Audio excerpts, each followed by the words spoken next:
बिना आंदोलित हुए संगठन बनाने की सोचने लगे और संगठन ही बना लिए। बाबा साहब ने कहा लो ए विच क्राइम, हर संगठन करता अपराधी है समाज को छोटे छोटे टुकड़ों में बांटने का। बाबा साहब की दुनिया से विदा होने के 68 वर्ष के बाद भी हम समाज को संगठित करने की बात तक नहीं कर पाए, केवल संगठनों में उलझ करके रह गए। क्या यह अपराध नहीं है? अगर बाबा साहब का आदेश 1956 में मान लिया होता, हमारे पुरखे मान गए होते, तो आज हम कोई दूसरी और कोई तीसरी पीढ़ी के पौध होते। आज हम दूसरी और तीसरी पीढ़ी के पौध होते। लेकिन आज भी अजीब बात, मैं तो धन्य समझता हूं अपने आप को कि मुझ पर बाबा साहब की कैसी अनुकंपा हुई। पढ़ाई तो मैंने पशुओं का इलाज करने की थी। साहब काशीराम ने पूछा कि कभी 2 पैर वालों का इलाज भी करोगे? मैं नहीं समझ सकता था, पढ़ाई 4 पैर वालों की कर रहे, 2 पैर वालों का इलाज कैसे करेंगे? और मैं ये समझता हूं कि साहब काशीराम जी की प्रेरणा थी, सामाजिक बीमारियों के समझ में ही अब आने लगी है। ये सामाजिक बीमारियां एमबीबीएस डॉक्टर के समझ में नहीं आएंगी। और मच्छर के काटने के इलाज तो कर सकते हैं, लेकिन जाति के काटने का इलाज किसी डॉक्टर के पास नहीं था। वो इलाज तो बाबा साहब बता के गए थे, बस मैं तो दवा की पूड़ियां बना करके खाने के लिए कह रहा हूं। दवा तो बाबा साहब बना गए थे, बस मैं तो खाने की बात कर रहा हूं। और ये बात इतनी महत्वपूर्ण है, इस सदी का ये सबसे बड़ा आंदोलन हो सकता है। मेरी बात को थोड़ा ध्यान से सुनेंगे।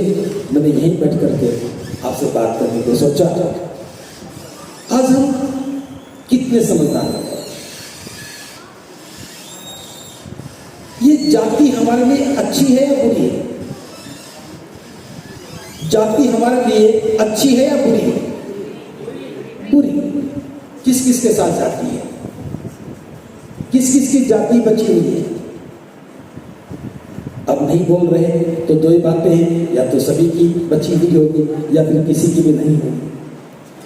फिर भी मैं बात कर रहा हूं ये जानते हुए, क्योंकि गुनाहगार हैं हम लोग। अब गुनाहगार अपने आप को मानना भी बहुत बड़ा गुनाह हो जाता है। हम लोग जाति से प्रेम करते हैं, और उत्तर प्रदेश में तो एक आंदोलन ही चला कि जाति को बदलो। बदलना धर्म था, और बदलना क्या शुरू किया? जाति बदलने लगे। बाबा साहब ने कहा बौद्ध बनो, और आप लोग जाट बन गए। आगरा में बने, आगरा से बीमारी बढ़ती बढ़ती अलीगढ़ भी आ गई, क्योंकि अलीगढ़ 90 किलोमीटर दूर है, और अलीगढ़ से गाजियाबाद जल्दी से आएंगे क्योंकि रेल बहुत चलती है, और मेरठ तक के लोग इस बीमारी के शिकार हो गए। और कमाल की बात, खूब बाबा साहब की बात करेंगे और जाति खत्म करने की बात नहीं करते, जाति पर गर्व करते हैं। जाति पर गर्व करते हो, क्या ये जातिवाद का समर्थन नहीं है? कोई जाति का नाम पूछे तो छुपते हो, और बच्चों की शादी करते हो तो अपनी जाति में ढूंढते हो। क्या यह जाति की मानसिकता का समर्थन करना नहीं है? और जाति की मानसिकता का समर्थन करने का अर्थ है कि आप छुआछूत का समर्थन करते हो, आप भेदभाव के समर्थक हो। और इसका अर्थ यह है आप जाति से होने वाले जुल्मों का भी समर्थन करने वाले हैं। जब जाति की बात करते हैं, आप जाति का समर्थन करते हैं, तो इसका मतलब जाति के आधार पर मिलने वाले कामों का भी समर्थन करते हैं। और जाति के आधार पर तो सेवाई करनी है, फिर अधिकारी बनने की बात क्यों करते हो? या तो पूरा समर्थन करो, सेवाई करो, अधिकारी क्यों बनते हैं? लेकिन हम कैसा जीवन जी रहे हैं? एक तरफ महापुरुषों का महिमा मंडन करते हैं, और एक तरफ उनकी विचारधारा के बिल्कुल विपरीत जाकर के उनके सारे काम को धत्ता बता करके हम अपनी ही आइडियोलॉजी थोप रहे हैं। क्या जाति के नाम पर हमें कोई काम करना चाहिए? जो लोग जाति की भावना से ग्रसित हैं, आप समझिए वो लोग कौन है? जो जाति का नाम लेकर के हमारा अपमान करता है, उसके प्रति आपकी भावनाएं कैसी हैं? अच्छी या बुरी? अगर हम किसी के साथ जातिगत व्यवहार करते हैं तो फिर हमारे प्रति उनकी भावना कैसी है? वो दूसरे लोग हमसे नफरत करते रहे, हम चिल्लाने लगे, देखो वो जातिवादी है, देखो छुआछूत करता है, देखो भेदभाव करता है। और जब हम करते हैं तो बड़े बड़े किस्से सुनाएंगे, मेरे पड़ोस में फला का घर है, मैं तो आज उसका पानी भी नहीं पिया है। तो कह सकता हूं दूषित मानसिकता है, दूषित मानसिकता है। एक बार की घटना है, गुड़गांव से मेरे साथ कुछ अच्छे लोग जुड़े और मेरे को भी साथ ले गए, चलो हम एक प्रचार करने जाते हैं। मेवात के किसी गांव में अच्छे भाषण दिए, मेरे से ज्यादा अच्छा बोलते थे। उसके बाद उन्होंने कहा जी समय हो गया, खाना खा लो। उन्होंने कहा हाँ जी खाना तो खाएंगे, लेकिन हम तो अपना खाना साथ लेके आए, पानी की बोतल भी साथ, खाना भी साथ। मैंने सोचा कि ज्यादा सभ्य लोग हैं, हम तो कभी लेके चले नहीं।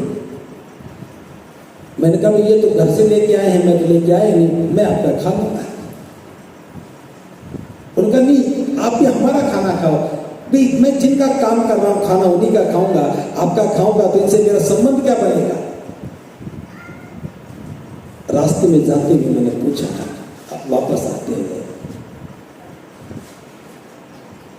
तुम उनके घर गए क्यों? अपना खाना लेके क्यों गए? तो ज्यादा समझदार थे, कहने लगे जी गांव के लोग ज्यादा सफाई नहीं रखते हैं, उनका आरओ का पानी वहां मिलता नहीं, मैं तो आरओ का पानी पीता। उन दिनों आरओ चला था। मैंने कहा हाथ धोना तो हमने आज सीखा है, बचपन में कभी बिना हाथ धोए खाना खाए, कभी बुखार तक भी नहीं हुआ। आज ये हाइजीन दिमाग में आ गया, अच्छी बात है, लेकिन अच्छा होता कि उनको हाइजीन सिखाते और फिर उनका पानी पीते तो उनको भी फक्र होता। हम समाज सेवा भी किस रूप में कर रहे हैं? क्या ये जातिगत मानसिकता समाज को जोड़ने का काम कर सकती है? क्या हम बौद्ध बनने के बाद भी जाति को बचा रहना चाहिए था? तो जाति से एक तरफ हम छुपते हैं, जाति के नाम से एक तरफ हमें डर लगता है, और जब बाबा साहब ने कहा कि बौद्ध बनो लेकिन जाति को लेकर के मत आना, तो चुपके से जाति को साथ लेके आ गए। मेरे तो समझ में आ जाए कि मैं 18 साल से भिक्षु बनकर के किस में काम कर रहा हूं। मुझे 18 साल के बाद समझ में आया कि मैं बौद्ध भिक्षु बनकर के भी एक भी भिक्षुओं में काम नहीं कर रहा, एक भी बौद्धों में काम नहीं कर रहा हूं, कि मेरे सामने सारे अबौद्ध बैठे हैं। आप शादी में बुलाते हो तो भी आप बौद्ध नहीं हो, अगर कोई किसी की मृत्यु हो जाए तब बुलाते हो, तब भी आप तो बौद्ध नहीं हो, हम ही भिक्षु हैं। आपके घर में किसी बच्चे का जन्म हो जाए, दावत खिला रहे हो, तब भी बुलाते हो। भिक्षु सारा डुप्लीकेट काम कर रहा है। भिक्षु अनुयायी बुद्ध का है और सेवा अबौद्धों की कर रहे हैं। कौन सा पाठ पढ़ा रहे हैं? 68 सालों में पाठ पढ़ाते पढ़ाते जाति को खत्म तक नहीं कर पाए। तो क्या ये हमारा आंदोलन सफल होगा? अगर बाबा साहब की दूसरी बात भी मान लेते, हम ईमानदारी से बहुत बच जाते, तो आज मैं कह सकता हूं हमारा मनोबल ऊंचा होता, हमारी मानसिक दरिद्रता खत्म होकर के हम मानसिक रूप से बड़े मजबूत बनते हैं, हमारा ऊंचा मनोबल होता। आज हम स्वाभिमान की बात करते, सिर्फ सम्मान की बात नहीं करते, और हमारा सम्मान तो कितना सस्ता है। मेरी बात को व्यक्तिगत मत लेना, क्योंकि मैं सामूहिक बात कर रहा हूं। आप में से बारात कौन कौन जाता है? बारात में गए? बारात, शादी में बारात होती है, एक हाथ पर करेंगे। याद करो, बाराती के रूप में लड़की वाले ने सम्मान में कितना पैसा दिया है? 10 रुपया। मैं आखिरी बारात में गया था, उस समय 1 रुपया मिलता था। आखिरी बारात में गया जिस समय 1 रुपया मिलता था, और आज महंगाई भले कहीं भी बढ़ गई हो, एक बाराती का सम्मान मैक्सिमम 10 रुपया का है। तनख्वाह देते हो 2 लाख, और बाराती के रूप में सम्मान में 10 रुपया मिलता है। अगर किसी को 50 मिलता हो तो मैं अपनी बात को ठीक कर लूंगा, और ज्यादा से ज्यादा मिला होगा। किसी धनाढ़ी व्यक्ति ने शादी करी होगी, आपको कौन सा होटल आपके पड़ोस में? रेडिसन ब्लू में। अगर किसी ने शादी करी हो तो हो सकता है कि वो कीमत 100 रुपया हो गई होगी। एक इतने अच्छे आदमी की तनख्वाह 2.5 लाख रुपया हो, और वो 50-100 रुपया सम्मान लेकर के खुश हो जाए कि मैं बाराती बन के गया और 100 रुपया सम्मान का मिला, ये कोई सम्मान है? अगर 10-20 रुपया सम्मान है तो मैं तो कहूंगा जयंती मनाने की बजाय सम्मान ही किया करो। सबको बुलाओ लाइन में खड़े होकर के, ये लो जी 10-10 रुपया सम्मान, बस अगली बारात में मत जाना। खाने के पैकेट बनाओ, एक पैकेट में 10 रुपया दे दो, ये लो जी पैकेट में लो, खाना पिए और सम्मान भी, बस बारात में मत जाना। बारात जाना बंद कर दोगे तो अपने भाई को कर्जदार होने से बचा दोगे। ताली कोई बजाए जो बारात ना जाए, क्योंकि बिंबिसारिया जी जादू दिखा रहे थे, आप ताली बजा रहे थे, आसान था क्योंकि वो दिखा रहे थे, मैं करने के लिए कह रहा हूं। और मैं तो आपसे भी कहूंगा, मैंने आपके जादू को बहुत गौर से देखा है। एक डब्बा ऐसा भी बना दे जिसमें जातिवाद को डाले और बहुत बन के निकल आए। अगली बार मुझे पूरा भरोसा है, इनकी काबिलियत पर पूरा भरोसा है। एक बड़ा सा डब्बा लेके आएंगे, इधर से डालेंगे, उधर से बोर्ड बना कर निकालेंगे, और हम भी ताली बजाएंगे, खुश हो जाएंगे। आज जादू क्योंकि म्यूजिशियन काम नहीं आए। म्यूजिशियन खूब गीत गाते हैं, बजाते हैं, लेकिन समाज नहीं बदला। अब पहली बार म्यूजिशियन को देख रहा है, एक उम्मीद जगी है मुझे, तो मैं जो आपसे बात कर रहा हूं, जाति पर ज्यादा बात करने का मेरा कोई मकसद नहीं। एक ईमानदार से पद बनिए। जो लोग कहते हैं आरक्षण जातिवाद पर नहीं होना, जाति के नाम पर आरक्षण नहीं होना चाहिए, मैं उनकी बात का समर्थन करता हूं। जाति के नाम पर वोट भी नहीं पड़ना चाहिए, कहते नहीं। जाति के नाम पर भेदभाव नहीं होना चाहिए, जाति के नाम पर और क्या क्या नहीं होना चाहिए? जाति के नाम पर जुल्म भी नहीं होना चाहिए, जाति के नाम पर किसी का शोषण भी नहीं होना चाहिए। इसका मतलब जाति गलत है, तो क्या जाति के नाम पर जीवन होना चाहिए? आप नकारो, घोषणा करो, मैं बौद्ध हूं, मेरी कोई जाति नहीं है। आप जिस दिन जाति को नकार दोगे, मैं आपको एक बात बताना चाहता हूं, जो आदमी कहता कि मैं श्रेष्ठ हूं और तुम अश्रेष्ठ हो, उसका पैमाना ही काम नहीं करेगा। पैमाना काम करेगा क्या? वो हमसे अपनी ऊंचाई कैसे मापेगा? क्योंकि धरातल अलग है, हम उसके धरातल को खड़े हैं, तो वो माप लेगा कि तुम्हारी जाति छोटी है, मेरी जाति बड़ी है, मैं बड़ा हूं, तुम छोटे हो, और हम मान लेते हैं। और उसको अधिकार मिल गया, वो हमारे हर 5 साल में नया नाम देता है, कभी शूद्र, कभी अछूत, कभी दलित, कभी बापू गांधी का दिया नाम, और अभी नाम बदलने बंद नहीं हुए। ये जो आप नया नाम लेके घूम रहे, ये भी उसी का दिया है। और राजस्थान में तो हर 6 महीने में नाम बदल जाते हैं, वहां तो जातियों का बहुत बड़ी म्यूटेशन होती है। हमें करना क्या है? अगर जाति छोड़ देंगे, मैं इस बात का आह्वान करता हूं, जाति के नाम पर आरक्षण नहीं होना चाहिए, जाति के नाम पर जुल्म नहीं होना चाहिए, जाति के नाम पर कानून नहीं होना चाहिए, जाति के नाम पर किसी का शोषण नहीं होना चाहिए, जाति के नाम पर राजनीति नहीं होनी चाहिए, जाति के नाम पर वोट नहीं पड़ना चाहिए। तो जाति के नाम पर जीवन क्यों होना चाहिए? आप घोषणा करो हम बौद्ध हैं, हमारी कोई जाति नहीं। अब मैं बता रहा हूं, जो लोग ये कह रहे थे कि जाति के नाम पर आरक्षण नहीं होना चाहिए, जो ये कह रहे थे कि जाति के नाम पर वोट नहीं मिलना चाहिए, वो कहेंगे आप बौद्ध हो, आपको जो चाहिए सो देना। फिर बाबा साहब की अनालिसिस कास्ट को पढ़ना, ये छोटा सा संदर्भ है। बाबा साहब ने उदाहरण दिया, वो अलिस्टर और मिस्टर रेमंड वाला। अलिस्टर लोगों पर शासन था, आयरिश लोगों का। आयरिश के लोग शासन कर रहे थे अलिस्टर पर। मिस्टर रेमंड उनका शासक था, अधिकारी था बड़ा। उसने आयरिश होम रूल की स्थापना की।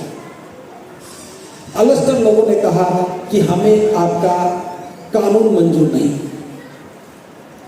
तो उसने अलिस्टर लोगों को इकट्ठा किया, बुलाया, कहा कि तुम्हें जो अधिकार चाहिए मांगो, हम तुम्हें सारे अधिकार देंगे। जो अधिकार चाहिए मांगो, हम सारे अधिकार देंगे। जानते हो अलिस्टर ने क्या कहा? उन्होंने कहा हमें तुम्हारे दिए हुए अधिकार मंजूर नहीं है, धिक्कार है तुम्हारे अधिकारों को, हम अपने ऊपर तुम्हारा शासन स्वीकार नहीं कर सकते। अलिस्टर लोगों ने आयरिश लोगों को कहा कि हम अपने ऊपर तुम्हारा शासन स्वीकार नहीं कर सकते, धिक्कार है तुम्हारे अधिकारों को। मैंने बाबा साहब के इस भाषण को बहुत बार पढ़ा। जब भी पढ़ता हूं एक नया संदर्भ समझ में आता है। मैं आज बात कर रहा हूं, आज तक कर्मचारियों ने जो आंदोलन चलाए थे, आरक्षण बचाओ, ये क्या था? अधिकार मांगने का। रिजर्वेशन में प्रमोशन मांगने का है। प्राइवेट सेक्टर में निजीकरण मांगने का है। आज सारे बाबा साहब के अनुयायी, पढ़े लिखे अनुयायी केवल मांग रहे हैं। अगर बाबा साहब के उस भाषण का ये एक पैराग्राफ पढ़ा देते तो पता क्या होता?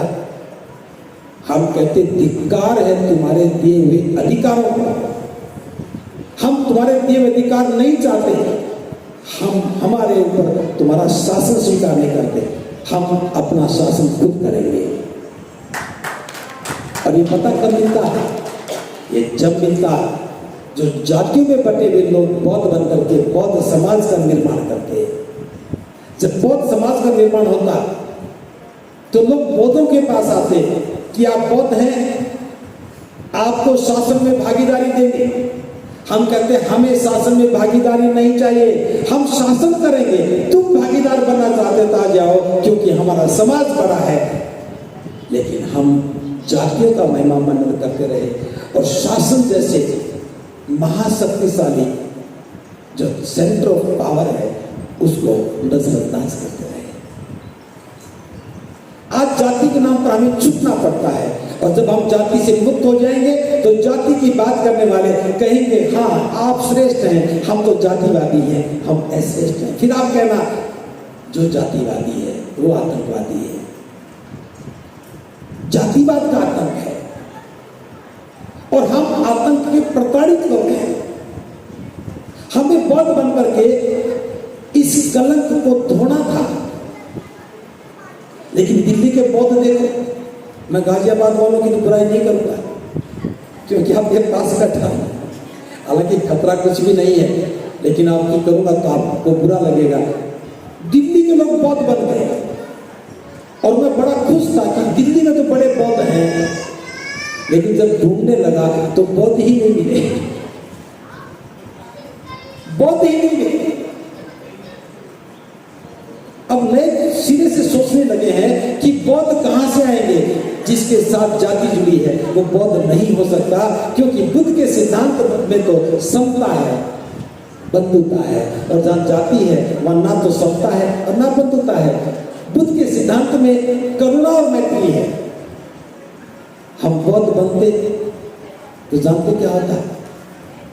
बौद्ध बनते तो हमारे एक पहचान होती, और लोग कहते जानते ये बौद्ध लोग हैं, ये बड़े करुणावान हैं, ये बड़े मैत्री वाले हैं, इनकी बड़ी दान पारमिता है, ये कल्याण की भावना के साथ जीने वाले लोग हैं, ये स्वतंत्रता के पक्षधर हैं, महिला पुरुष में कोई भेद नहीं करते हैं, ये जातिवाद से बाहर हैं, ये कर्मकांडी नहीं है, ये स्वर्ग में विश्वास नहीं करते, ये परम सुख निपान को खुद हासिल करते हैं, जीते जी निपान में जीते हैं।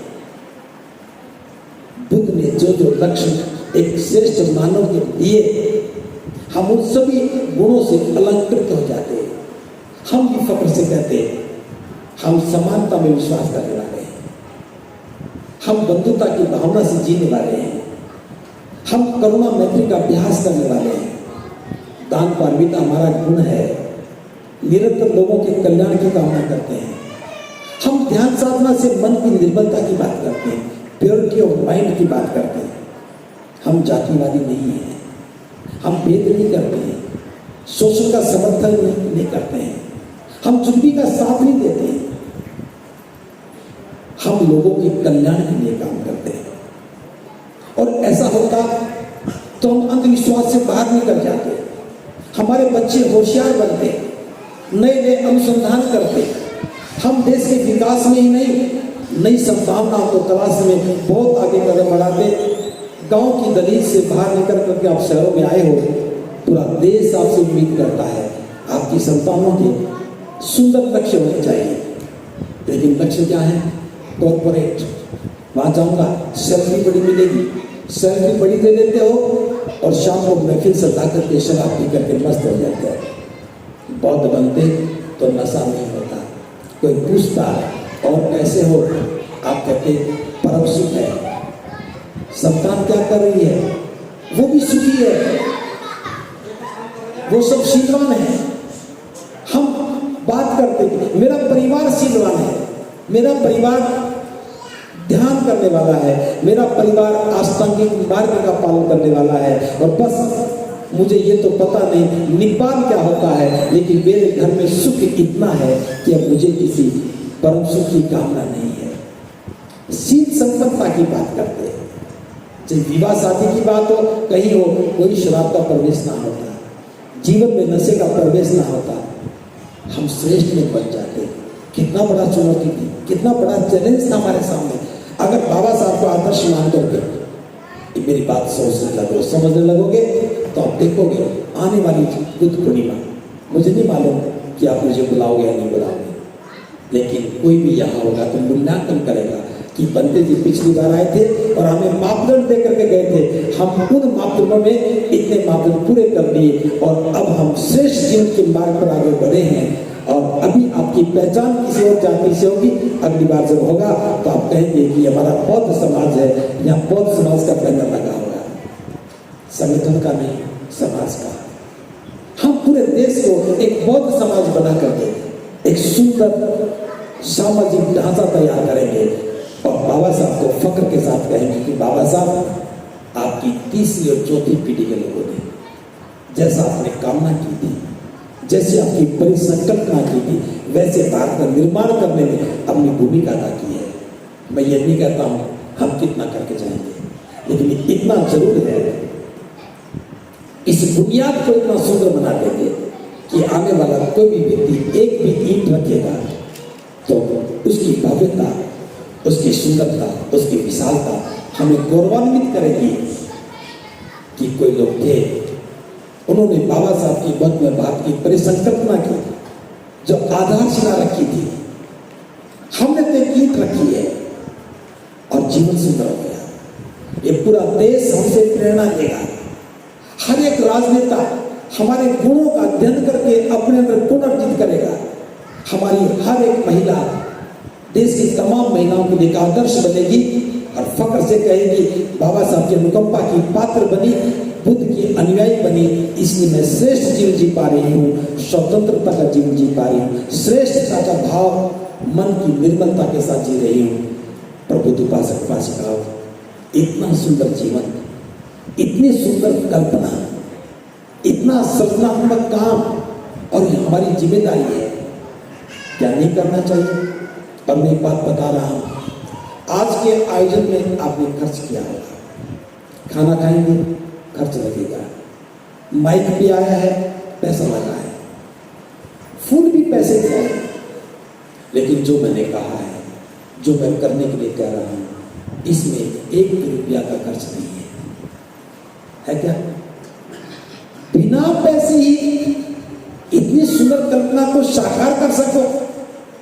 आप देखिए अगली बार, जैसे आज मैं देख रहा हूं सफारी पहन करके जब आप गीत गा रही है, गुलामी का कोई प्रतीक नहीं है, क्या बाकी महिलाएं नहीं बदलेंगी? मैंने आप में से किसी को भी नहीं कहा कि आप बदल जाए, लेकिन समझ पैदा हुई, आपने प्रयास किया और ये रूपांतरण हो गया। आपको देख करके जो महिलाएं आज भी पर्दा करती हैं, सेक्टर 122 में भी मैं जानता हूं, ससुर घर में आ जाए तो शटर डाउन हो जाता है, सफारी पहनने के बाद कोई संभावना नहीं है, सफारी पहनने बाद कोई हो सकता है। इसलिए महिलाओं को भी पहनावा बदलना चाहिए और एक नई संभावनाओं का जीवन जीना चाहिए। आपकी जिम्मेदारी है। आपने कितनी पढ़ाई की मैं नहीं जानता हूं, लेकिन पढ़ाई करने के बाद पोछा कितना बढ़िया लगता है, इसका कोई मापदंड नहीं है। खाने में रोटियां कितनी गोल बनी, पराठे कैसे बने, ये कोई विषय नहीं है, विषय जीवन निर्माण का है।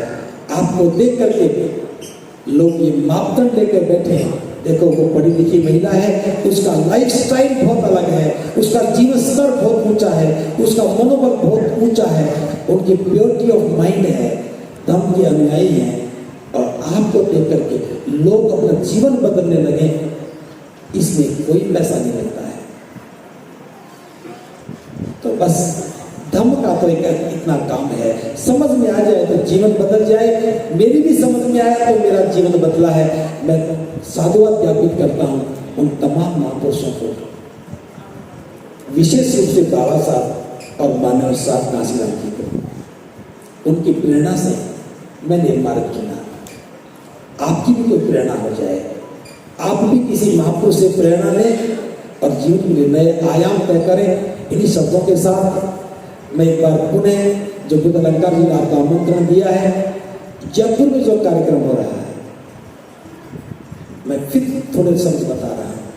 हम बौद्ध बन गए, कोई जीवनचर्या नहीं, बौद्धों का व्यवहार कैसा हो, स्वभाव कैसा हो, उनका जीने का सलीका कैसा हो, उनकी परंपरा कैसी हो, पर्व कैसे हो, ये सब कुछ भी बात ही नहीं हुई। बस मर गए तो अस्थियां गंगा में ही गई, बने बनते जी साथ चले गए।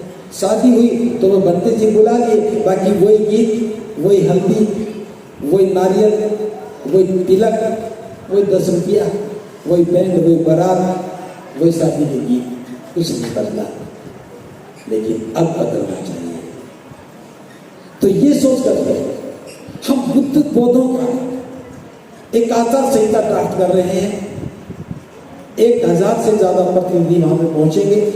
रजिस्ट्रेशन जारी है। भले ही गर्मी ज्यादा है, लेकिन जिस हॉल में बैठ के बात करेंगे उसमें एसी लगे हैं। जहां रुकोगे वहां भी एसी चलेंगे। खाना खाओगे वो बाहर खाओगे, थोड़ी धूप लगेगी, लेकिन नींद खोलते हैं, पसीने तो आते हैं। और हम भी ये लिखेंगे दस्तावेज में कि 46 या 47, 48 तापमान में ये मैनिफेस्टो तैयार किया गया है।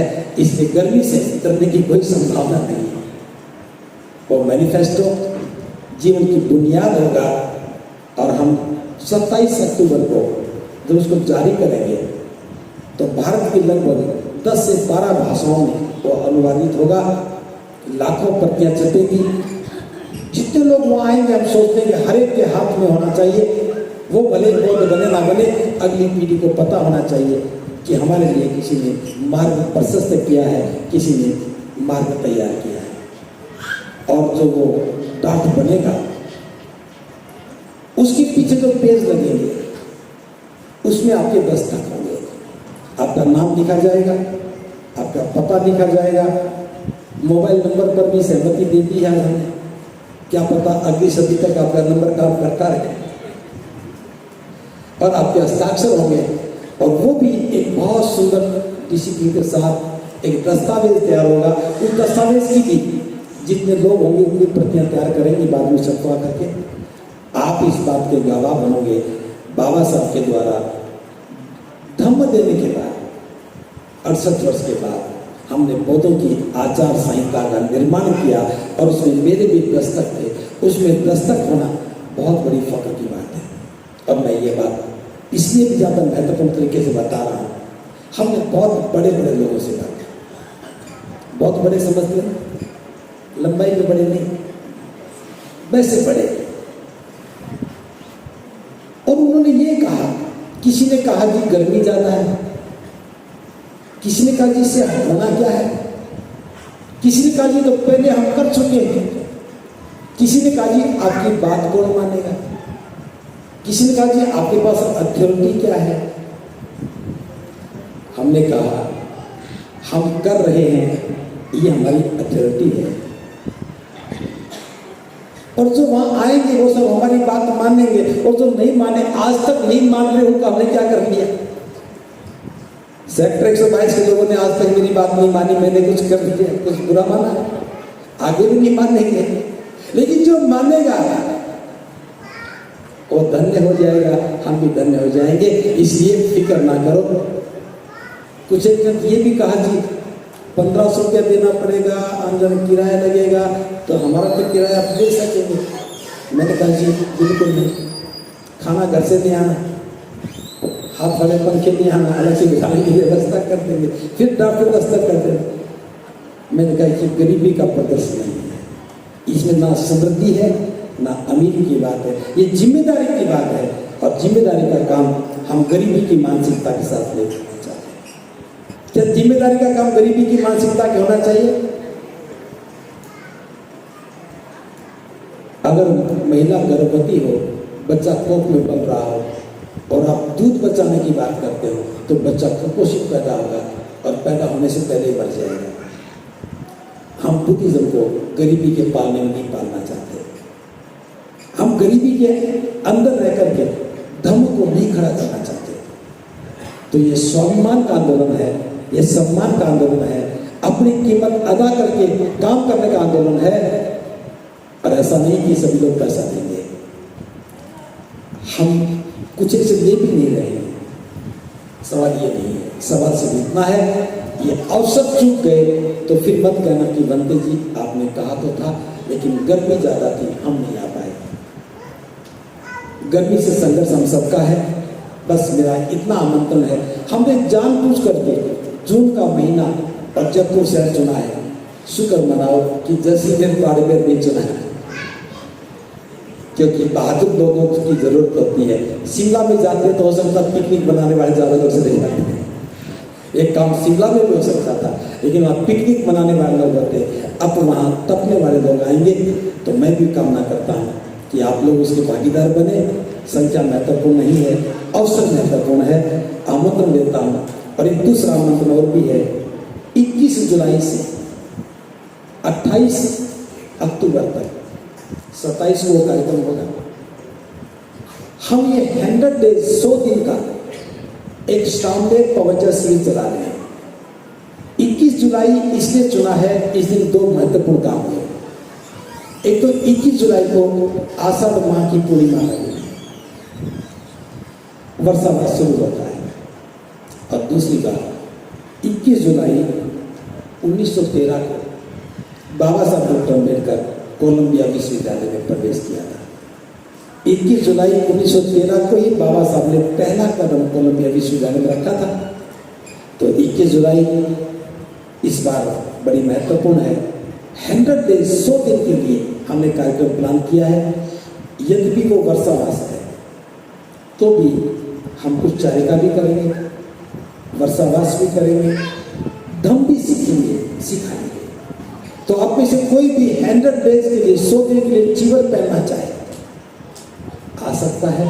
समय ना जगह बाद में बता देंगे।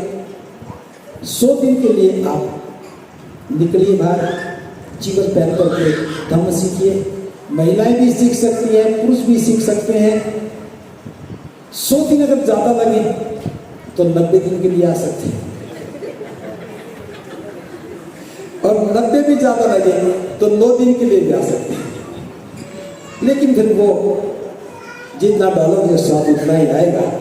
हमारे तो 100 दिन का प्रोग्राम है, आप जितने दिन के लिए आ सके आइए, उसके बाद आपकी स्वतंत्रता है।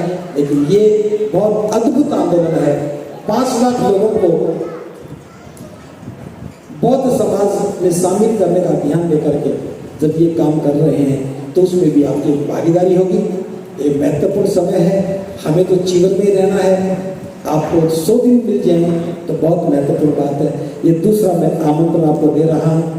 तो इन्हीं शब्दों के साथ बात को विराम देते हुए एक जो दुखद सूचना मिली है, 57 उपासक सेवक राम जी हैं, उनकी जीवन संगिनी उपासिका संध्या का आज देहांत हुआ है। आज हमारे बीच में वो नहीं है, विदा हुई है। उनके परिवार के लिए हम कामना करते हैं कि माता में दुख उन्हें शक्ति दें, इस दुख से वो बाहर निकल सके। और इस क्षति को पूरा नहीं किया जा सकता, लेकिन सब अनित्य है। जहाँ जन्म है वहाँ मृत्यु है, तथागत का ऐसा कहना है। तो ये जीवन की एक सच्चाई है, हमें इसको स्वीकार करना पड़ता है। हम सब उनके लिए श्रद्धा सुमन अर्पित करते हैं और कामना करते हैं कि उनका परिवार इस दुखद अवस्था से जल्दी बाहर निकले और महाकाल बुद्ध के अनुकंपा उन पर बनी रहे।